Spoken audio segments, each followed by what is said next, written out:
Bom, gente, então a gente está começando aqui, iniciando a nossa mesa 10 de comunicação, né, da 18ª semana de estudos clássicos da Faculdade de Educação da Universidade de São Paulo, cujo tema é da sabedoria dos antigos à inteligência artificial.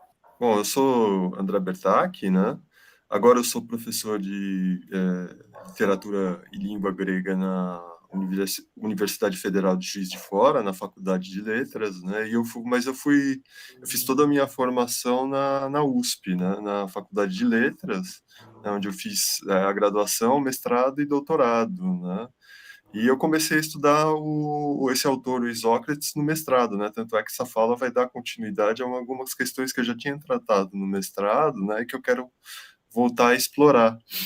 E eu estou participando desse evento, né? Eu gostava muito da semana, né? Eu queria voltar a ter contato com esse evento, né? E com o professor Marcos também, porque ele fez parte, assim, da minha pós, ele fez parte de todas as bancas, desde a qualificação do mestrado, né? Acho que, além de ter propostas bacanas, é um interlocutor muito bom, né? Então, eu agradeço aí pela participação, né? Estou muito feliz de participar nesse evento.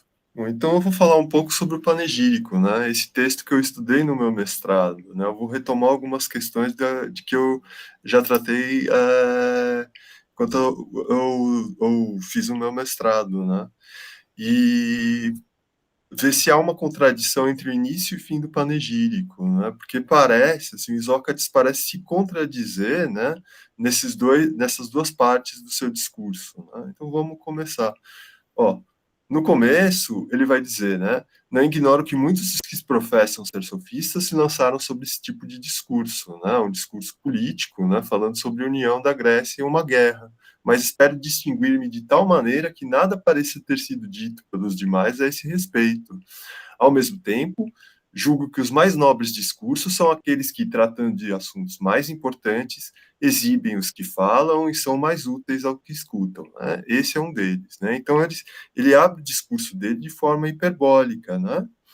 Também, né, mais para frente, ele fala: quanto a mim, porém, se minha fala não estiver à altura do assunto, da minha própria reputação e do tempo, não só o que gastei com o discurso, mas também todo o tempo da minha vida, recomendarei que não haja nenhuma desculpa, mas, ao contrário, o riso e o desdém, pois não há nenhuma de tais coisas que eu não mereça sofrer, se, não sendo em nada diferente dos demais, tão grandes prometas satisfaço, né? Então ele começa o discurso dele em termos hiperbólicos, né? O que a gente vai ver contrariava a prática que os oradores tinham, né, ao iniciar os seus discursos. Eles geralmente iniciavam falando de forma humilde sobre eles mesmos para conquistar a boa vontade dos ouvintes, né? Mas quando a gente chega lá no final do discurso, o que ele vai falar? Não tenho no presente momento a mesma opinião que no início do discurso. Então, eu pensava que seria capaz de falar à altura dos assuntos.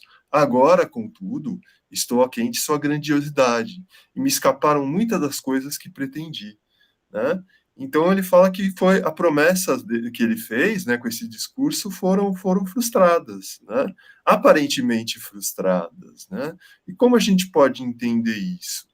Bom, acho que a primeira coisa, na antiguidade já, essas falas, né, elas motivaram especulações sobre o período de composição do discurso, né? Então a gente tem uma série de autores antigos, né, que especularam sobre o tempo que o Isócrates compôs esse discurso, né?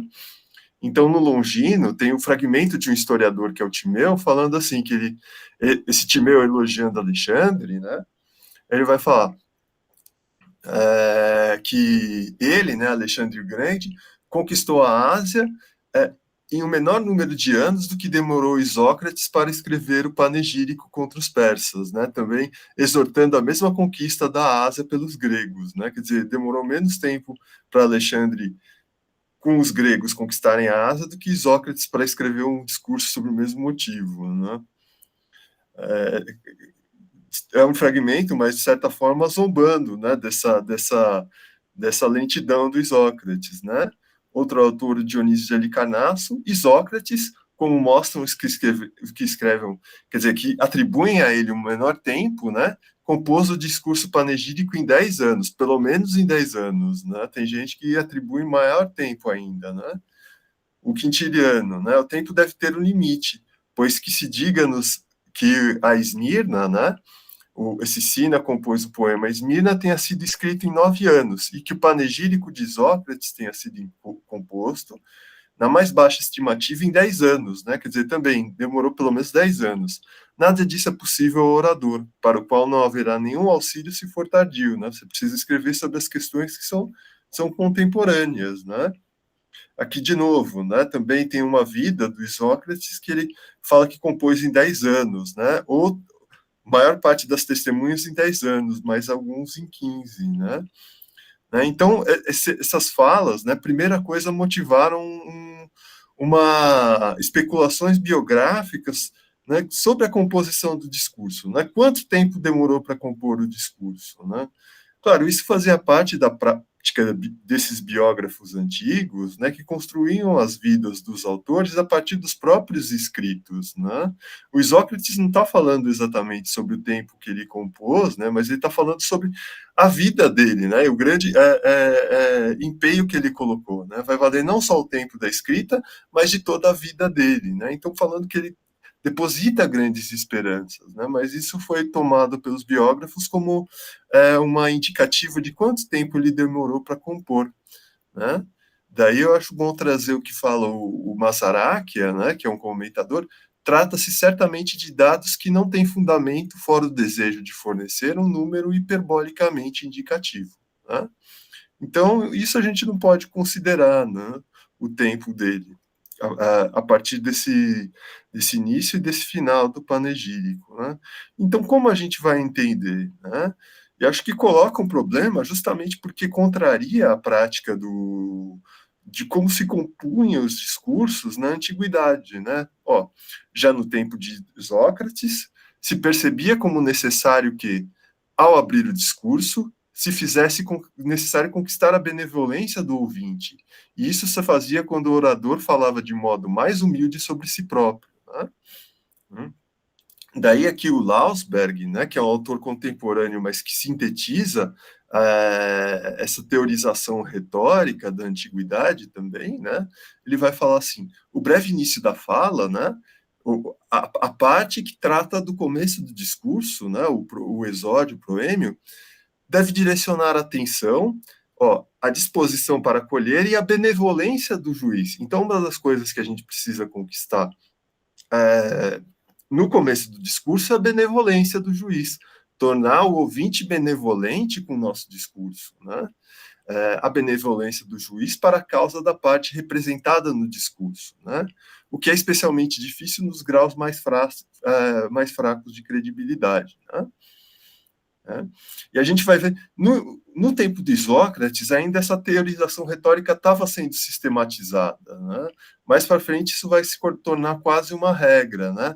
Mas a gente vai ver que, mesmo no tempo de Sócrates, aqui, que talvez seja, né, a primeira sistematização dessa prática dos discursos públicos, né, na retórica de Aristóteles, a gente vai ver que ele recomenda, entre outras coisas, os proêmios, quer dizer, o início do discurso, né? Onde está essa parte do panegírico, os proêmios também se dirigem ao ouvinte, tanto em fazê-lo benevolente, quanto em irá-lo, algumas vezes em fazê-lo atento ao contrário. Né? Então ele fala que é necessário fazer benevolente esse ouvinte. Né? E como se pode fazer benevolente? Né? Então, dentre as recomendações, eu peguei aqui um manual, né, a Retórica em Herênio, né, mas a gente vai ver que a maior parte desses manuais repetem essa prescrição, que é o quê? Né? A gente tem que falar de forma humilde sobre nós mesmos, né? Porque daí a gente não vai incitar inveja nos ouvintes, né? Podemos tornar os ouvintes benevolentes de 4 maneiras, baseados em nossa pessoa, na de nossos adversários, na dos ouvintes e na própria matéria. Baseados em nossa pessoa, obteremos benevolência se louvarmos nosso ofício sem arrogância, né? Não é exatamente o que faz o Isócrates aqui, né? Muito pelo contrário, ele fala de modo hiperbólico da capacidade do discurso dele, né? Também, se declararmos nossas desvantagens, desgraças, desamparo, desventura, né, que não é o que ele faz, né, ele fala da sua própria capacidade, e rogáramos que nos venham em auxílio, dizendo que não queremos depositar nossas esperanças em outrem, né, justamente o contrário, né, ele fala que ele vai tornar tudo que foi falado antes sobre o mesmo assunto, que isso vai ser esquecido, né. E a gente vê que esse tipo de prática, ele aparece também em alguns já nos discursos que eram feitos, né? Não é só na teorização retórica que estava começando, na sistematização, né, dos discursos públicos que estava começando naquela época, que a gente vê essa recomendação, mas a gente vê isso na prática, né, dos próprios discursos que eram pronunciados naquele momento, né? Eu peguei como exemplo a primeira filípica do Demóstenes, né? O parágrafo primeiro. Né? Se nos fosse proposta a discussão de algum assunto novo, homens de Atenas, eu teria aguardado até que a maioria dos oradores habituais tivesse declarado suas opiniões. Né? Se alguma delas me agradasse, teria permanecido em silêncio. Caso contrário, teria então tentado expor o que penso. Mas, como agora vocês estão deliberando sobre assuntos que esses oradores já discutiram muitas vezes antes, creio que, mesmo sendo o primeiro a levantar-me, posso razoavelmente parecer estar falando após ele. Né?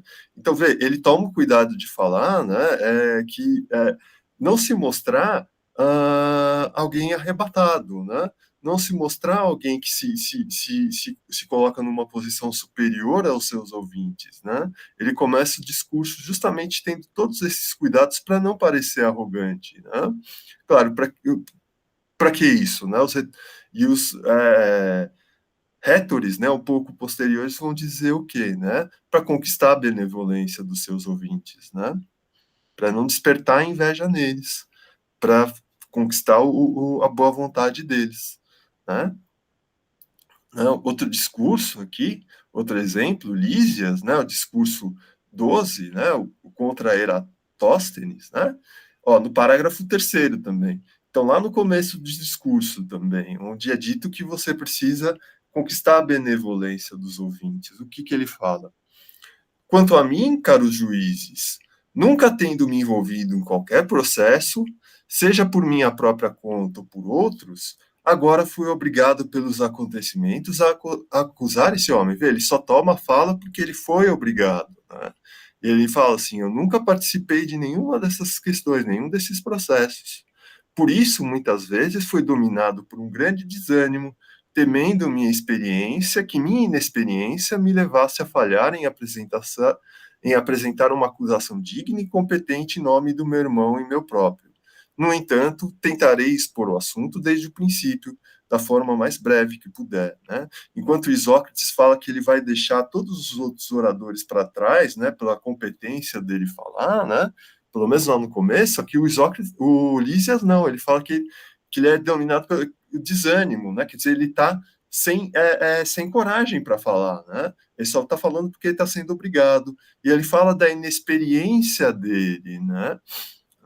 Então ele vai colocar-se, né, de uma maneira temerosa para o quê? Conquistar a benevolência do ouvinte, né? Justamente o que diz lá o manual de retórica Herênio, né? A gente se colocar numa posição de fraqueza para conquistar, para fazer com que o ouvinte fique benevolente, né? Que é justamente o que o Exócrates já vai contrariar, né? Então, embora essa sistematização, né, pelo menos pelos documentos que a gente tem, tenha propriamente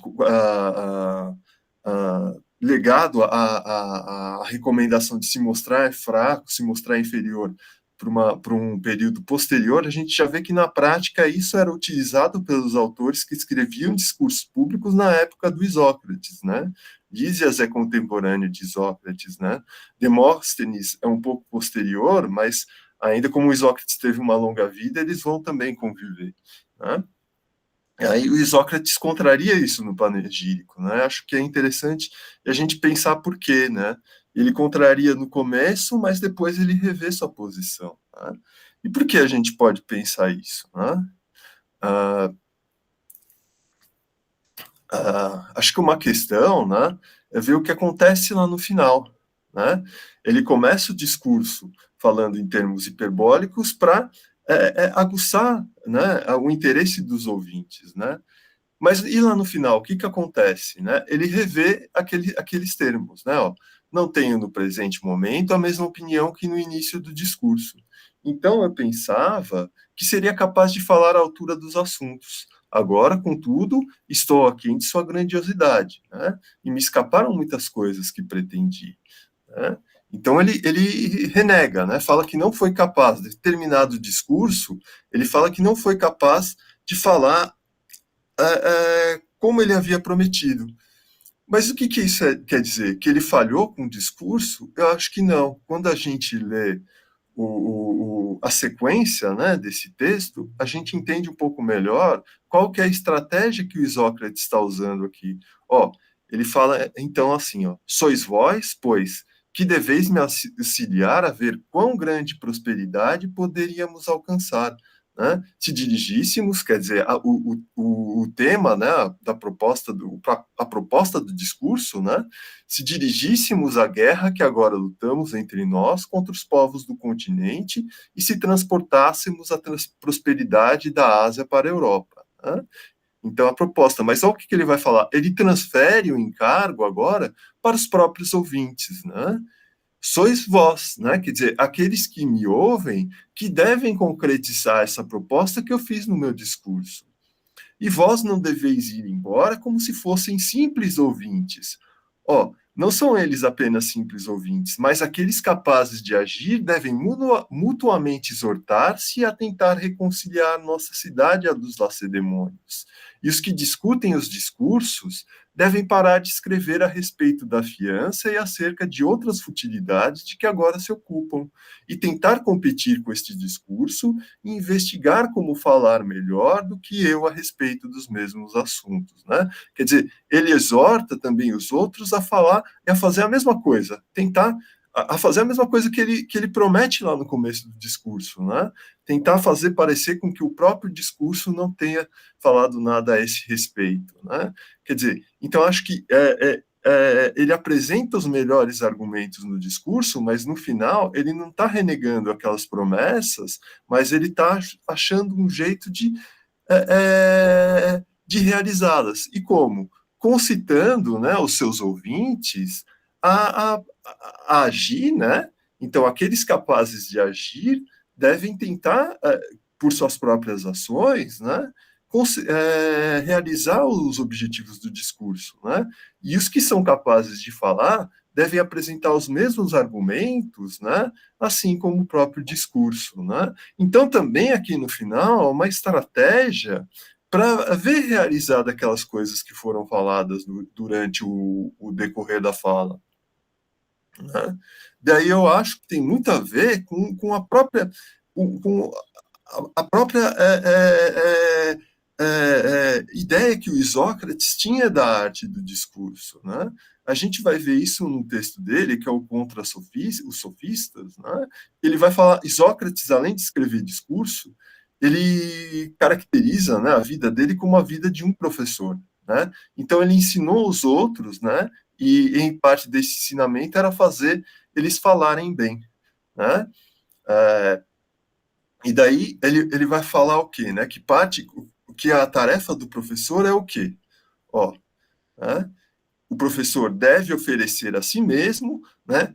Como um exemplo tal que aqueles que seguem-no como modelo, né? Ele deve oferecer assim como modelo, e como exemplo, e os alunos devem segui-lo como modelo, e que são capazes de imitá-lo se mostrarão falando de modo mais elegante e gracioso do que os demais, né? Eu acho que a gente pode encontrar a explicação dessa fala do Isócrates como uma espécie de prática e como ele viu o discurso, né? O discurso dele serve como um exemplo, né, que vai modelar os seus ouvintes, né, a agir, mas também a falar, né? Quer dizer, a dar continuidade às próprias coisas que ele disse no discurso e lutar por sua realização, né? Daí eu concluo minha fala, né, com esse dito, Em suma, não há contradição quando Isócrates diz que falou além da grandiosidade dos assuntos e que frustrou as expectativas de sua concepção, mas trata-se de um meio que, no final, para engajar seu público na realização dos objetivos do panegírico. Desse modo, o discurso se insere na visão que Isócrates tinha de seu papel como professor, oferecer a si mesmo a si próprio como modelo para os alunos, de modo que também eles dessem continuidade aos ensinamentos por ele propostos. O discurso, como ele próprio diz, apresenta os argumentos mais bem acabados a favor dos pontos tratados, a guerra contra os bárbaros e a união entre os helenos, de modo que nada mais parecesse ter sido dito sobre o assunto. Para a consecução desses objetivos, é necessária a ação daqueles que se convenceram com esses argumentos, o que o Isócrates justamente conclama seus ouvintes a fazerem no final do seu texto. Né? Então, eu tentei aqui um pouco examinar, né, essa aparente contradição, e acho que dá para a gente ver aí uma própria prática que o Isócrates via nos seus discursos, né, e como ele entendia os seus discursos, né, como exemplos nos quais os seus ouvintes se modelam, né, e agem. Tudo bem? Era isso que eu tinha para falar, gente. Obrigado pela atenção. Muito bom, André. Muito obrigado aí pela apresentação. Agora a gente vai... A palavra é sua. O título da minha apresentação é Elementos Cômicos no Proágono das Nuvens. Primeiramente, então, eu quero falar a respeito da função do ágon, que é uma parte da estrutura das comédias gregas antigas, né? E cujo principal representante é Aristófanes. O principal representante, então, dessas comédias antigas foi Aristófanes. E o ágon, ele exerce um papel principal, papel central no gênero cômico, pois ele era um momento em que duas ou mais personagens, mas geralmente duas personagens, apresentavam ali ideias e valores contrários que apareciam ao longo da peça. E essas personagens eram, então, postas em cena para um esquema de ataque e defesa, a fim de apresentarem seu ponto de vista, sendo que sempre tinha uma que deveria sair vencedora. De maneira geral, o ágon, né, ele admite definições como disputa, competição. E era um momento da peça que refletia, então, um espírito competitivo dos gregos, que era algo muito comum, essa competição, e muito presente no dia a dia, que acabou, então, sendo levado para o teatro. Sendo, então, presente em diversas áreas das suas vidas, ele vai para o teatro sendo reproduzido por meio dos diálogos. Na peça As Nuvens, alguns estudiosos propõem a divisão entre o ágon, que é propriamente dito, e o proágon, que seria, então, o proágon, essa cena anterior em que se introduzem as personagens, mas sem haver ainda a argumentação da defesa. É mais um momento de ataque, então elas ainda não vão colocar aqueles pontos, colocar toda essa argumentação. Esse proágon das nuvens envolve principalmente um enfrentamento através de uma troca de ofensas entre as personagens. Nessa comédia aristofânica, o tema debatido ele gira em torno das formas educacionais presentes na Atenas da época.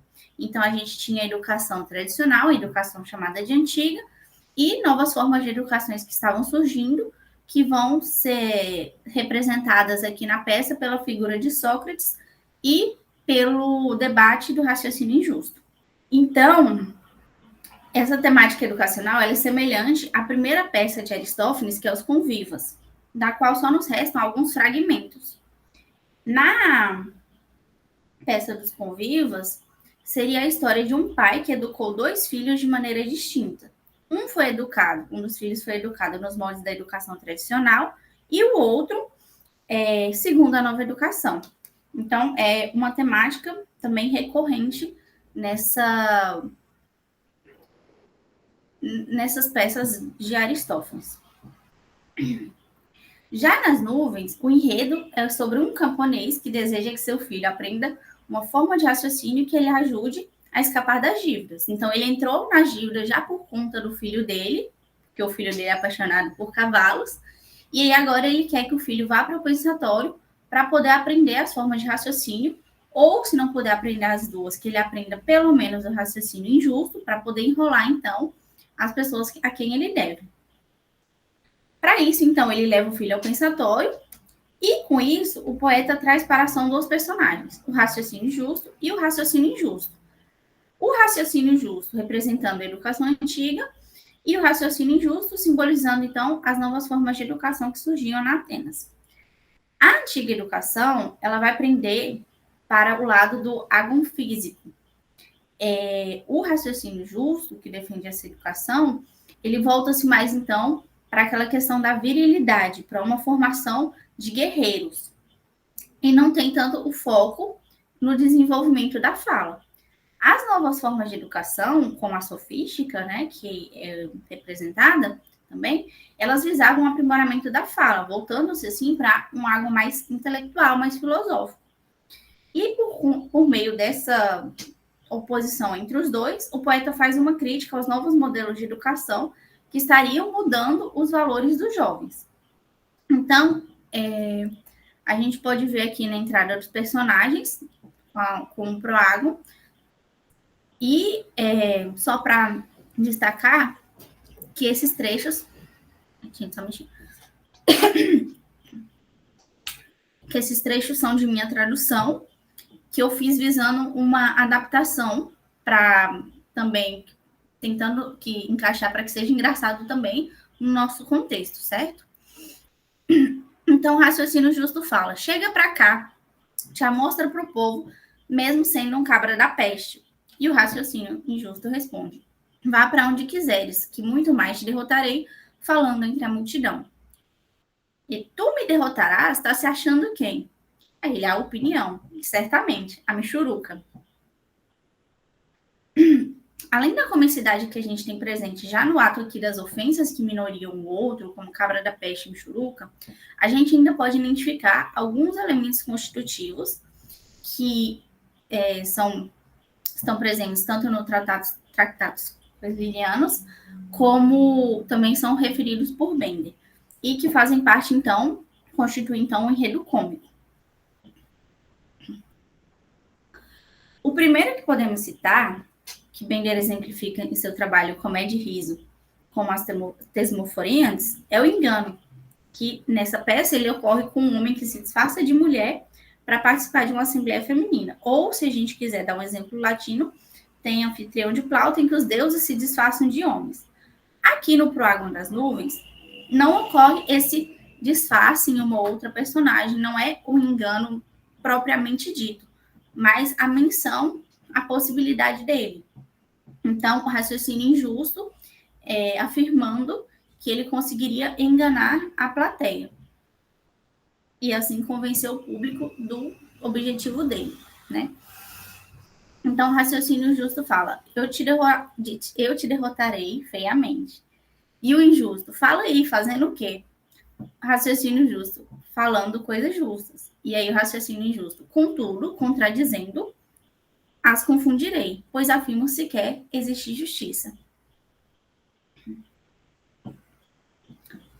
Aqui a gente pode reparar também a relação do próprio nome. Então, quando que eles abordam aqui essa questão da justiça, né?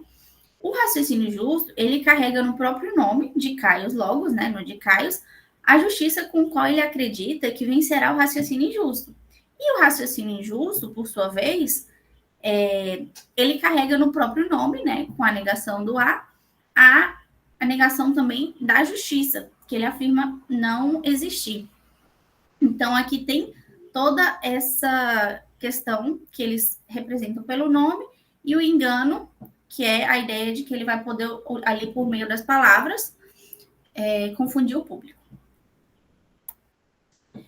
E aí, com a afirmação de não haver justiça, a gente também pode identificar outra técnica que propicia a comicidade, que é a assemelhação. O momento em que o personagem, né, segundo o Kramer, ele pode se dar de duas formas. Então, o personagem pode ir de uma transformação do melhor para o pior ou vice-versa, do pior para o melhor. Nas tragédias e epopeias, que costumam ser temas mais elevados, é comum a gente ver os deuses serem representados em sua magnitude. Na comédia, a gente já vê de uma forma menos elevada. E aqui no Proágon das Nuvens, a gente pode identificar que houve um rebaixamento dos deuses. Então, primeiro foi a deusa de Qué, que o raciocínio justo afirma não existir, e depois Zeus, que ele apresenta Zeus como um parricida. Com relação a de Qué, tem a gente pode identificar a ideia entre a justiça, propriamente dita, a deusa da justiça, e a justiça como um valor abstrato. Então, para o injusto, que não acredita, ele trata como um conceito. O justo que ele acredita, ele fala sim que ela existe, mas que ela está entre os deuses. E aí, nesse momento, então, quando o raciocínio injusto se propõe a confundir e ele coloca como uma ideia e questiona para o justo como onde que ela estaria, né? E ele demonstra a inexistência da deusa para o raciocínio injusto. E não é aqui a gente trabalha com trechos, né? Mas não é a primeira vez que ele faz isso na peça, porque esse rebaixamento já ocorre no diálogo que Sócrates tem com o próprio Estrepsíades, quando ele declara que as nuvens, então também algo mais abstrato, né? Elas seriam as verdadeiras deusas, ao passo que os deuses tradicionais, como os Zeus e os demais deuses, ele afirma não existirem também, ele afirma que não são reais. Quanto a Zeus, ele já deixa ali de ser o Deus Supremo, que a gente costuma ver o epíteto dele como o pai dos deuses e dos homens, para ser o assassino do próprio pai. Então, os deuses aqui, eles perdem esse caráter elevado para se tornarem cômicos, se tornarem menores, né? E com isso ocorre uma espécie de dessacralização dos deuses. É como se eles perdessem um pouco essa questão do caráter divino para apresentarem falhas humanas. E aí eu apresentei aqui, né, o diálogo dele afirmando, então, essas características, essas falhas humanas. E, por fim, né, esses elementos cômicos que eu comentei, eles não são tão recorrentes nesse trecho da comédia, né, que é o prólogo. Eles são, o que mais se apresenta evidente aqui é a quebra da expectativa, que a gente pode identificar também nas partes já mencionadas, como aqui na entrada dos personagens, né? Nesse início aqui, em que o raciocínio justo, ele pede para que o injusto se aproxime e se mostre para o público, mesmo sendo um cabra da peste, ali a gente fica, ué, por quê? Quando a gente fala cabra da peste, a gente pensa em alguém destemido, alguém corajoso. E aí, então, quando ele chama para se apresentar, esse pedido para que ele se apresente, a gente já cria a expectativa de que vem uma oposição, a ideia de que ele é tímido, de que ele é medroso, de que ele vai vir ali, né, meio se escondendo, e não é o que acontece. Ele fala justamente o oposto, você que é esse cabra da peste. E também nós podemos ver a contraposição, né, nesse chamamento. O justo está pedindo para que ele venha, para que o injusto venha.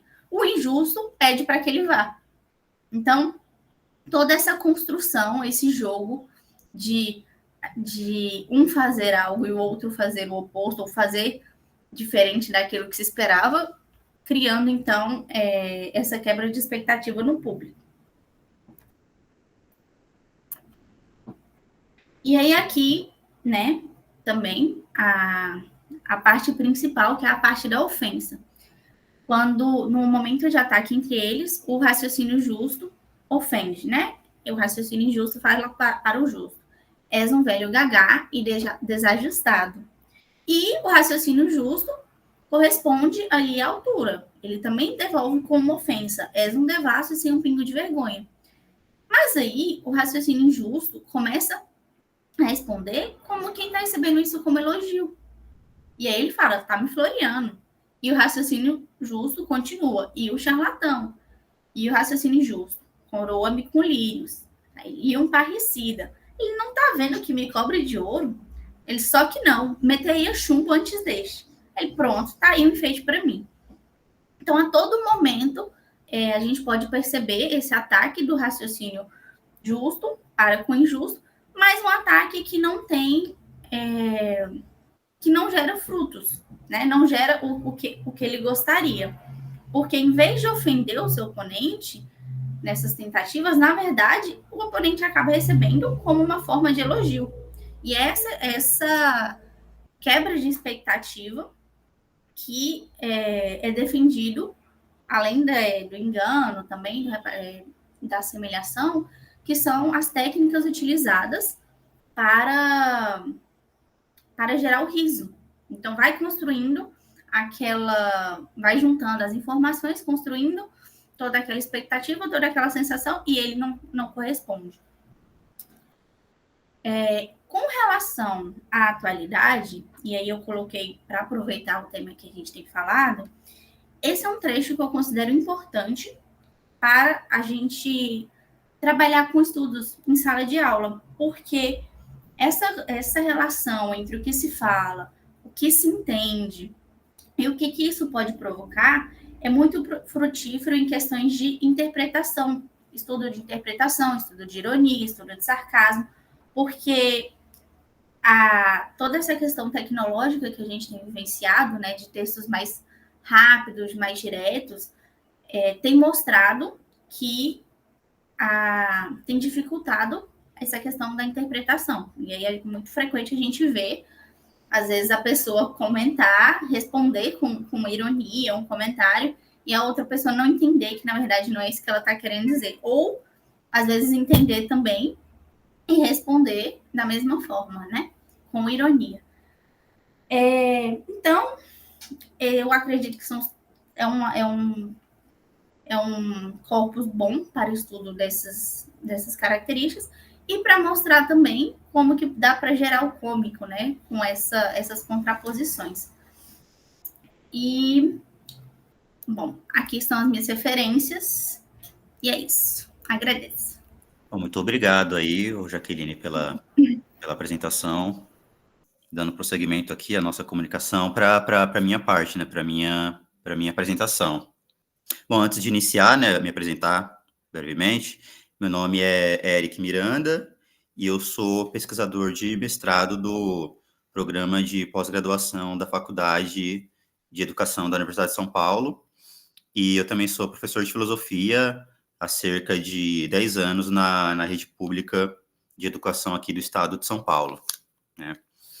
E o tema da minha comunicação é a física de Marco Aurélio, né? Falar um pouquinho sobre o contexto do autor e da sua obra, né, antes de entrar no tema em si. Bom, o Marco Aurélio, ele foi um filósofo do século II depois de Cristo, né, e ele foi imperador de Roma do ano de 161 até a sua morte em 180. Né, então, aí, durante cerca de 20 anos, ele foi imperador de Roma. E o contexto histórico do Império durante a era, né, durante a era de Marco Aurélio, foi um período muito conturbado, né, onde ele teve que enfrentar diversos conflitos políticos internos e principalmente invasões de povos vizinhos, né, principalmente dos germânicos, né, na fronteira norte do Império. Portanto, esse contexto, né, de cerca de 20 anos da era do Marco Aurélio, enquanto imperador, foi um período muito politicamente e militarmente muito conturbado, né? No entanto, não à toa, né, embora esse período conflituoso, é justamente nesse período em que ele compõe, né, enquanto ele estava em campo de batalha, na fronteira norte, né, nesse período conturbado do Império Romano, que ele compõe a sua principal obra, né, que é uma obra chamada Meditações, né? Também chegou para nós a sua correspondência, né? Suas epístolas que ele trocava. No entanto, para todo mundo que se interessa pelo Marco Aurélio, certamente a obra Meditações é a obra principal, né? Então vai ser ela principalmente que eu vou me remeter aqui. Então, as Meditações são a sua obra principal, e esse livro, ele é constituído por 12 partes, né, 12, a gente fala que são 12 livros, né, e cada um desses livros, ele é constituído por aforismos, né, que são pequenas frases que condensam o máximo de pensamento possível, de pensamento num espaço mínimo, né, e em decorrência dessa estrutura aforismática, né, das meditações do Marco Aurélio, surgem algumas dificuldades, né? A principal delas é que os temas, eles estão dispersos por todas as meditações, né? Sendo necessário um trabalho para quem pesquisa esse filósofo, um trabalho de interpretação, um trabalho de crítica textual e principalmente um trabalho de sistematização temática, né? Porque se ele reflete, né, ele pensa por aforismos, né, muitas das vezes não fica explícito, né, a que exatamente ele está se referindo, ou com qual tradição filosófica ele está dialogando, né, então esse trabalho de sistematização temática talvez seja a minha principal preocupação lendo, né, o Marco Aurélio, justamente por conta dessa estrutura aforismática, né, ele não seria o que a gente poderia chamar de um filósofo sistemático, né, que escreve tratados muito bem definidos, ou ensaios, né, a obra dele tem essa estrutura um pouco mais assistemática, né. O tema específico aqui da minha comunicação é a física, né, que no contexto da antiguidade filosófica, a gente poderia chamar tanto de filosofia natural, né, ou ainda, como enfatiza um comentador do Marco Aurélio, e também filósofo francês do século XX, o Pierre Hadot, ele também chama de ciência da natureza. Então, no contexto aqui da minha fala, eu vou usar esses três termos, não exatamente como sinônimos, né, mas como termos assemelhados, né, física, filosofia natural e ciência da natureza, né, são todos termos que eu vou utilizar, mas que falam da mesma temática. Então, no contexto das meditações do Marco Aurélio, o tema da física, né, a física, ela investiga basicamente o cosmos, né, o que os gregos antigos eles chamavam de cosmos, né, ou seja, o universo em sua totalidade, tal qual ele se apresenta a nós, né, em sua organização natural, né. Então, o tema, basicamente, de investigação da física é o cosmos, né, a totalidade cósmica e o modo como ele se organiza causalmente, né. Então, a ordem cósmica, né, o tema, basicamente, da física. É interessante enfatizar também que no contexto do estoicismo antigo, né, o Marco Aurélio está ali no século II depois de Cristo, né, portanto, ele faz parte de uma tradição filosófica que a gente chama de estoicismo. O estoicismo antigo, do período helênico, né, ali do século III, século II antes de Cristo, o estoicismo antigo, a filosofia como tal, ela era dividida em três grandes áreas, né? Portanto, os estoicos, eles compreendiam a filosofia a partir de três divisões, né? Três grandes áreas. Primeiro, a física, né? Que investiga, como eu já falei, a ordem cósmica, a sua ordem causal e tudo que decorre dessa organização. Em segundo lugar, a ética, né? Que investiga a comunidade humana e os impasses associados a essa comunidade humana, né? E a conduta dos seres humanos, o comportamento humano, né? Então essa seria a segunda preocupação de investigação dos estoicos. E em terceiro lugar, a lógica, né? Que investiga o critério de verdade do pensamento humano e as suas representações, né? Como que eu posso garantir que o meu pensamento ele está povoado por representações adequadas, né, por pensamentos objetivos e não por ideias inadequadas, né? Então essa é a função da lógica. Portanto, o estoicismo antigo, ele compreendia a filosofia a partir dessa tripartição, né, hoje poderia também utilizar o termo topos, né, esses três topos, a física, a ética e a lógica. E aí a minha preocupação aqui nessa comunicação é basicamente eu estou restringindo a física. No interior da investigação do Marco Aurélio sobre a física, né, a filosofia natural, 4 conceitos principais eles se destacam, né? Primeiro conceito da filosofia natural é o conceito de natureza universal, talvez seja o conceito central da física do Marco Aurélio, né? Eu estou traduzindo aqui natureza universal pelo Holon Physis, né? Holon Physis, natureza universal. Segundo conceito pelo qual eu, ao menos, né, interpreto a filosofia natural aureliana, é a noção de imanência. Terceiro conceito, o conceito de pronoia, né, que os gregos antigos chamavam de pronoia, que geralmente a gente traduz como providência. E o quarto conceito pelo qual eu interpreto, né, essa área física da filosofia do Marco Aurélio é o conceito de metamorfose universal, né? Então, na minha compreensão do Marco Aurélio, a física para ele é uma junção dessas 4, é uma articulação desses 4 conceitos, né? Natureza universal, noção de imanência, providência e metamorfose universal. Então, eu vou falar rapidamente, né, sobre esses 4 conceitos, de um modo bastante sumarizado, né, bastante breve. Então, para o Marco Aurélio, o cosmos ele é dotado de uma racionalidade, né, o que os antigos estoicos chamavam de logos, né? Então, o cosmos ele é racional, ele é dotado de um logos.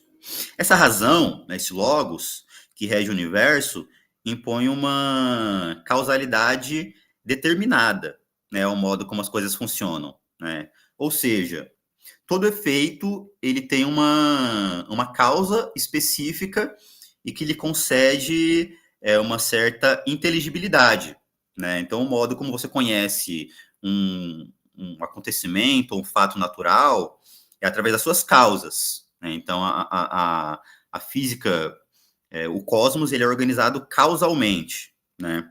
Portanto, no pensamento de Marco Aurélio, né, não existe espaço para a noção de acaso, né? Justamente porque o acaso seria um efeito sem causa. E como ele explica a natureza de modo causal, né, então não existiria nenhum efeito que não teria sua causa adequada e que explica esse acontecimento, né? Seja natural, seja social. Então, tudo tem uma causa, né? Tudo o que existe e acontece deve ser explicado pela sua causa adequada. Então, ao expulsar o acaso da sua filosofia e compreender a natureza universal governada pelo logos, né, pela razão universal, o filósofo ele lança mão do conceito de pronoia, né, que a maioria dos tradutores que eu estou utilizando, eles traduzem pronoia, o termo grego pronoia, como providência, né? Ou seja, esse logos que governa a natureza universal governa de modo providencial. Então, a tese da providência no contexto do helenismo, né, das escolas filosóficas ali do período clássico, né, ao menos, né, no interior de uma perspectiva estoica, a tese da providência ela era a tese que rivalizava com a teoria atômica de Epicuro. Então, em vários momentos das meditações, o Marco Aurélio ele lança mão de uma disjunção que o caracteriza como uma disjunção ontológica, né? Ele fala, bom, ou nós acreditamos na providência, ou nós acreditamos na teoria atômica, né? Na teoria defendida por pensadores como Epicuro, como Demócrito, como, no contexto romano, Lucrécio, né?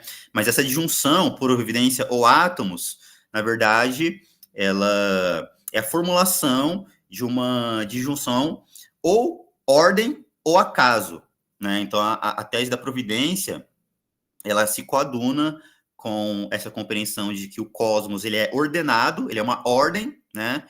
E, segundo Marco Aurélio, a teoria atômica, principalmente do Epicuro, estaria mais voltada para a defesa do acaso, né? De que você poderia ter um efeito na natureza sem a sua causa adequada, né? Que lhe concede inteligibilidade, né?